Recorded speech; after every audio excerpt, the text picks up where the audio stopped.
Episode 26 of the Advisor Odyssey podcast. Client communication techniques that will not leave you stretched thin. This is a very hot topic that I've been getting a lot of questions and honestly a lot of just general feedback around. So let's talk about it today. Stay tuned, guys. This is the Advisor Odyssey audio experience, where financial advisors, planners, insurance agents, and brokers will find fresh new ideas and perspectives around what it takes to launch, succeed, scale, and bulletproof their business. All right, guys, coming at you with episode number 26 of the Advisor Odyssey podcast. I want to just pause for a second and say how crazy this is, that we are officially on number 26. We made it past the quarter mark. This has been absolutely amazing, and thank you all for your support on this as we've been building this. So anyways, jumping in though. All right, let's talk about some communication techniques, okay? And this is specifically with clients. This is, if you have a bad system in place here or no system at all, the entire act of communicating with clients and keeping in tune with them can literally handicap your entire business. So this is a big deal for most. This is a very big deal for most, so let's dig in. There's really no rhyme or reason to any of these, like why they would be perfect for you or why you shouldn't explore them. This is really just kind of like a bulleted list of some of the better ideas that I've heard and that I've actually advised advisors to entertain adding to their practice as like a standard communication practice technique. So first one here is actually going to be just basic video messaging. Okay, this could be through in a previous episode I talked about BombBomb. It's a video messaging software that I use. By no means do I endorse it or say how you should use it, or but anyways, it's just the one that I use. There's a lot of different softwares and programs out there that you can use, you can explore. Always check with your compliance department. Make sure it's okay to use that system or software or whatever it is. But video messaging is, I believe it's a great way to communicate with your clients. Okay, we, in a general sense, society as a whole, this is kind of a crazy stat, but FaceTime, I believe, if I remember right, was initially created in 2011, I think. 2011 maybe. But anyways, what's crazy about that is FaceTime, how often do people use FaceTime, right? For those of you iPhone users, how many times did you use FaceTime versus now, like in the last couple of years versus early 2000, like the teens, 2011, 12, 13, 14, 15? How many times did you use FaceTime? Now, my wife's an avid FaceTimer, and I asked her that same question. She said she had never used it. But now she can't imagine a world where less than 50% of her conversations with friends or family are over FaceTime. Or they're not over FaceTime. So video messaging, video communication as a whole is just taken off. We see things like YouTube that's really fueling that. As the trend continues, and this will continue, okay, this is where we're at. At one point, texting dominated. Now video messaging is dominating. We are heading to this arena now where the older demographic, think about this, okay? Again, think about this.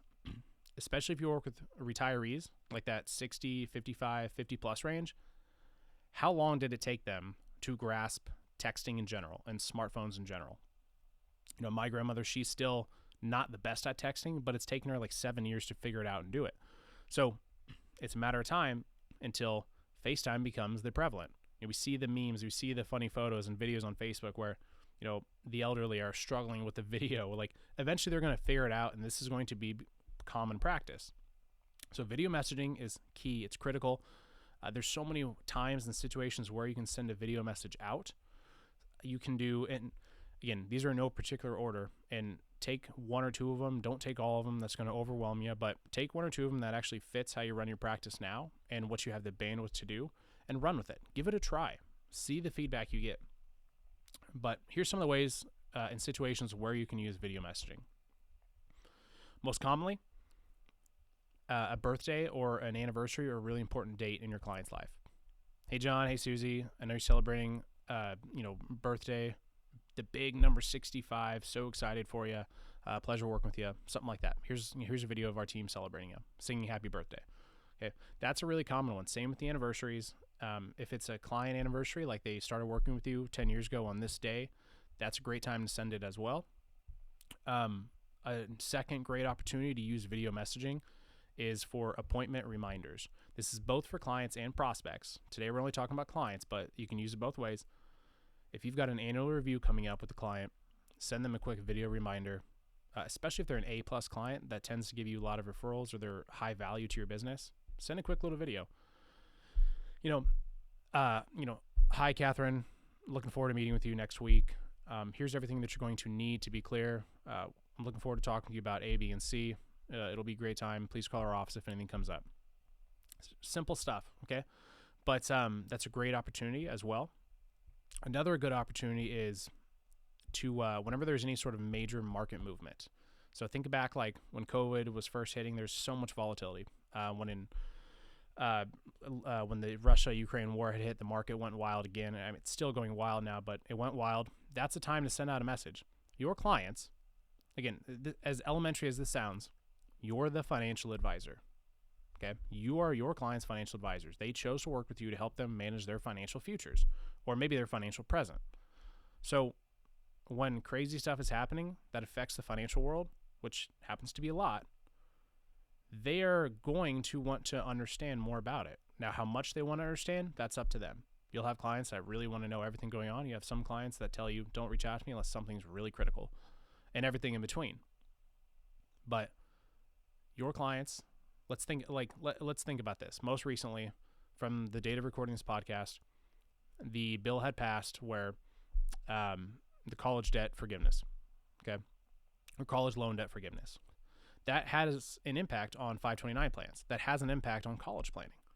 Now, if your clients, especially for the younger demographic, where you've got either people currently paying off student debt, or you've got clients who have like children that are trying to get into college, or they're coming up on that age, or grandparents as well that have grandkids going to college, like that's very commonplace.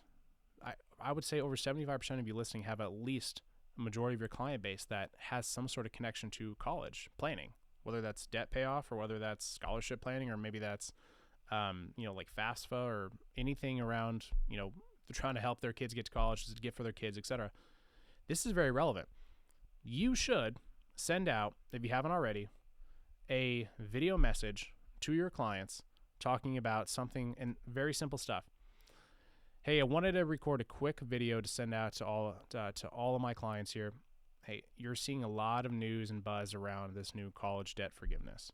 I want to be clear with you. We are aware of what's going on. We've had our finger on the pulse this entire time. I've reached out to some of you that this immediately impacts in a major way. If I haven't reached out to you yet, it's because I don't believe it really impacts your plans in a major way, if even minor at all. But please know if you've got any questions around this, or you want to have a discussion around this, I'm happy to. But I'm also going to be, and by the way, this leads into the other arena why you should use video messaging. We'll talk about this later too. We're going to be hosting a webinar around this topic.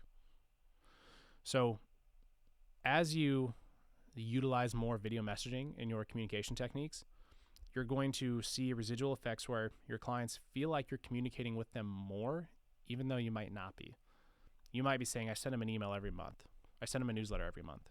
Or, I call them whenever, there's a big thing going on. Like, you're doing that and it's manual, sure. But I'd argue this with any advisor. I'd argue this with anyone, honestly, in the B2B world especially. What matters most in the rapport building side, the relationship side, which as a financial advisor, you are in the relationship selling side. Frequency of communication in conversations means way more than the duration of the conversation. Talking with someone for an hour is not equivalent to talking with someone 3 times for 10 minutes each. It's just not. That's just how the brains are wired. And then especially when you add in the video element, right? Gong did a study a couple of years ago that deals are more likely to close when there is an element of video involved over Zoom. So every single salesperson in the B2B, the SaaS world, they came out and they said, hey, does your video work? Let's have your video on, right? That was commonplace. It's true even in the financial advising and the client world. Videos are so impactful. So anyways, we'll move past the video messaging, but some other really quick ways to send out video messaging here.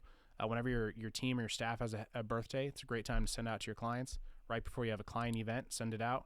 Right before a holiday, send it out. Like there's so many opportunities. So the second client communication technique here.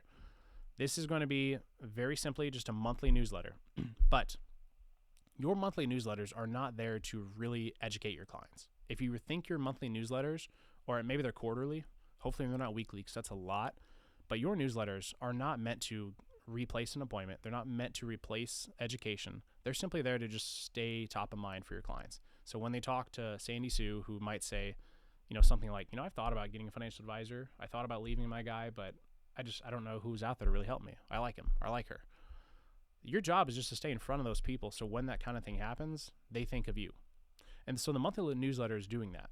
I've seen a lot of monthly newsletters, and I keep saying monthly. Again, that is the most common. Yours might be quarterly. But I see a lot of newsletters where it's things like, it's like 5 pages. There's tons of pictures, which is great. Pictures are great, visual elements. But then there's all these descriptions. There's all these like trivia things. There's all this like, here's what's going on in the market. Here's what we saw in, the first quarter. Here's what we saw in the month of, September. Like, you don't need to do all that. You totally can, but you don't need to do that. The more effort you put into building the newsletter, again, remember this. If you put 5 hours into building that newsletter to send it out next month, it is now an expectation that your newsletter is just as good, if not better, moving forward. So now you're allocating basically 5 hours every single month to doing this. And if you're okay with that, great, keep doing it. But most advisors I talk to, and I would encourage you also, if you think that's okay, that's not a revenue producing activity, you shouldn't be spending that much time on doing it. So the third communication technique here, this is the webinars that I referenced earlier. Every month, try to host a 15-minute, 20-minute, 30-minute at most educational webinar series. These can be standard practice where it's like evergreen type content. Every October we talk about life insurance. Every February we talk about estate planning. Like, you can totally do standard topics, or you can also just kind of go with whatever's hot right now, like in that moment. As I said, I referenced college planning. That was the big thing in August. Like, that's what people were talking about in the month of August. Then towards the end of the year, you got a lot of focus around taxes and tax loss harvesting, or just tax planning in general, quite frankly. You've got, in the month of January, a lot of stuff around budgets and New Year's goals. In February, you got a lot of stuff around estate planning. Like, there's a lot of hot topics that tend to show up during specific months of the year. You can leverage that. And then when things like the war in Ukraine happens, like when that shook the markets, that's when you call the impromptu webinar. Whatever you had planned for March or April that time, throw it out the window, push it down the month ladder, do it another time, and instead host something that's way more top of mind, because your clients will feel way more in tuned. You'll be knocking out all your client communications for that month at one time for the most part. And the best part too, I did a whole episode on this, so you can go back and listen to another episode that we did, the Coffee Talk series, where advisors were hosting these webinars with some other really great strategies for generating referrals. But these webinar series, if you do them, I can guarantee you that as long as you tell your clients that they can invite other people to this, it's not just for clients, you're going to start to pick up a lot more referrals, and you're going to start to build a lot more brand equity amongst your community. And potentially, as long as you're licensed properly, right? Compliance matters here. As long as you've got everything you need, I betcha your client, you might be based out of, North Carolina. Your clients might be North Carolina for the most part, maybe South Carolina, Virginia area. But you might have people hop on your webinar that are from Texas, California, Kansas. Like, those are people that you wouldn't normally market to. But if you prove your worth and your value to them because they see what it's like to be a client of yours, done deal, right? That's a great potential referral. So the fourth client communication technique that I like is this is kind of a two-part one. Okay, so the first part is you have to have like client events. Try to have at least one a quarter. They don't have to be major events. A simple like Memorial Day picnic or a Labor Day picnic is a good one. A 4th of July celebration, like a Valentine's Day card exchange, holiday party. Like, there's so many different options for this. Just have a client event. Make them big, make them small, whatever you want to do. Segment it out to your client base. But as long as you have client events, that's the first part. You just got to press on your clients to attend those events. And the more you have, the more attendance you have, the less you need to communicate with clients outside of those hours and outside of their standard appointments. But the second part is you should also be offering phone calls and Zoom calls as an annual review alternative. Okay. This is especially true if you segment your clients, which hopefully you do, you've got your A clients, B, C's, you should always be offering, if not mandating, your C clients and maybe some of your B clients, because hopefully none of you have D clients. If so, they should have never been a client in the first place. You should be offering a phone call or a Zoom call appointment alternative. Hey, Johnny, Susie, I know we got our annual review coming up next month. I wanted to ask you, because I've had a lot of clients actually prefer this as opposed to coming out to the office and driving in and all that. Would you prefer we just hop on a Zoom call or whatever video software you're allowed to do? Would you prefer we hop on just a webinar, or do you just want to do a phone call to touch base? Most of the time they'll say yes. And again, those appointments, they're going to take less time, right? They're going to take a lot less effort from you, honestly. And then it's going to set a good precedent where your clients are going to feel like they can do that again and again and again, assuming it went well. And that allows you bandwidth in the future to delegate those kind of reviews if needed to, maybe a new advisor or a paraplanner, or maybe your assistant. Like, it's totally okay. But this is where you set that expectation initially. All right, and our last client communication technique that's not going to leave you stretched thin is I call this the 3-2-1 method. I don't believe I came up with this. I might have tweaked it a little bit, but here's how it works. Every single day. Okay, now you can start by doing this every single week. That's totally fine. But the advisors that I know are using this and they rave about it, they tend to do it every single day. And sometimes their team will do it. So it's just a team-based thing. It's a great Monday morning team meeting opportunity to engage with clients and think about them. 3-2-1. Every day, send 3 clients an email, like a personal-based email. That could be something like, hey, John, hey, Susie, I saw that, Johnny, the grandson, had a soccer tournament. I saw it on Facebook. Hopefully that went well. Thinking about you guys. Hey guys, we saw you had a birthday coming up next week. Want to just wish you an early happy birthday. Let you know that we've got something in the mail for you, right? Just send an email out. Make it personal.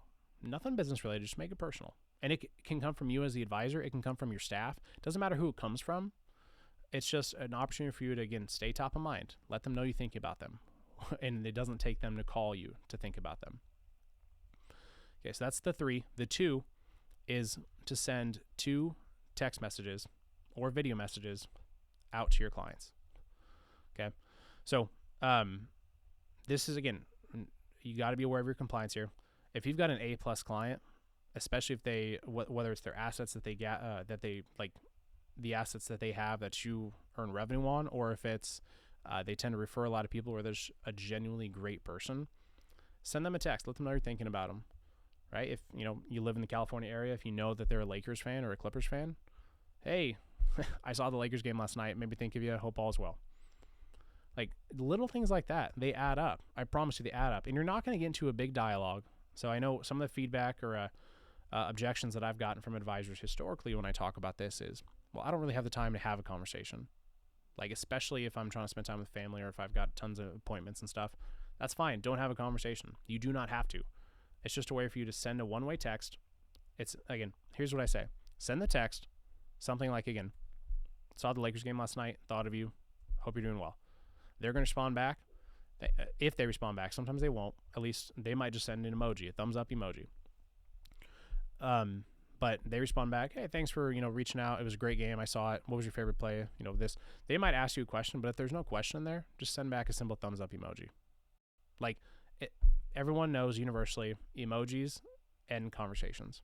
They create conversations and they end conversations. They don't continue conversations. So feel free to use them. And then the 1, so the 3, 2, and now the 1 is make a phone call. Make a true phone call. Half the time, they're not going to pick up. You can just leave a voicemail. But call someone and open the call. Hey, John, it's Daniel with X. Or hey, John, it's Daniel. If they don't already have your number saved, you'll have to say, where you're calling from probably. But hey, John, it's Daniel. I've got like 5 minutes here before my next appointment, but you crossed my mind and I just want to reach out, say hello, ask you how things were doing. How's the family doing? Again, you on the front end, you're saying you've only got a few minutes. They're not going to stretch it. They should respect your time. If they don't, you still have an out to leave 4 minutes in the conversation. Hey, John, sorry, my appointment just walked in, but I'm so glad we were able to connect. I was thinking about you. You mean a lot to me. I just want to make sure you knew that, etc. Really easy stuff. But that 3-2-1 method can be scaled out. Again, you can do it as the advisor, the business owner. You can have your team do it. You can have your associate advisors do it. It's a great way to build camaraderie within the office and keep your clients engaged and involved. It's so easy. And a lot of times you'll generate referrals from those phone calls, by the way, or the texts. So that's the 3-2-1 method. And that's the client communication techniques that I want to share with you guys today. So that's what, 1, 2, 3, 4, 5, 6 total techniques. Call it 7 maybe, with the annual review piece in there as the alternative phone appointment. Again, communicating with clients, it is necessary. And the enemy of personalization is automation. So we got to find a way to be really simple, really short communication that's also personal. And these are some great ways to do that. Thank you guys for listening. Again, reach out. Again, social media, find us on especially Twitter, Instagram. Like, we're very active on those platforms. If you've got a question, or if you've got something that you just want to get off your chest, ask. This is a lonely industry. If you've got stuff that you feel like you can't ask someone, or you're looking for some answers and you're just banging your head on a wall consistently, send me a message, right? There's no sales pitch. I don't sell anything. Send me a message. I'll share some feedback the best that I can. Would be happy to help out and connect whenever possible. Take care, guys. We hope you enjoyed the Advisor Odyssey audio experience. Connect with us on your favorite social media platforms at Advisor Odyssey. You can find our full-length educational videos to watch on YouTube, Instagram, and Facebook. Check out all our articles and publications on medium.com/Advisor Odyssey. The Advisor Odyssey podcast is available on Spotify and Apple Podcasts. The contents and opinions shared, expressed, or otherwise alluded to on the Advisor Odyssey podcast and audio experience are solely ideas and not to be depicted as tax, legal, or investment advice. Results from the use of these concepts may not be representative of the experience of all financial professionals and are no guarantee of future success. Your results may vary. The Advisor Odyssey and its affiliated members are not to be held liable or responsible for any lawful recourse or punishment invoked upon the individual or accompanying business partners or team members. Federal law, state law, and/or insurance carrier requirements may prohibit or place limitations on any of the ideas and activities expressed. All advisors, planners, wholesalers, affiliated reps, and investment advisors should be aware of any limitations imposed by federal regulation, state regulation, insurance carriers, broker-dealers, and registered investment advisors as applicable. Investment advisors are strongly encouraged to obtain pre-approval from the broker-dealer, registered investment advisor, insurance company, or similar institution with which they may be affiliated.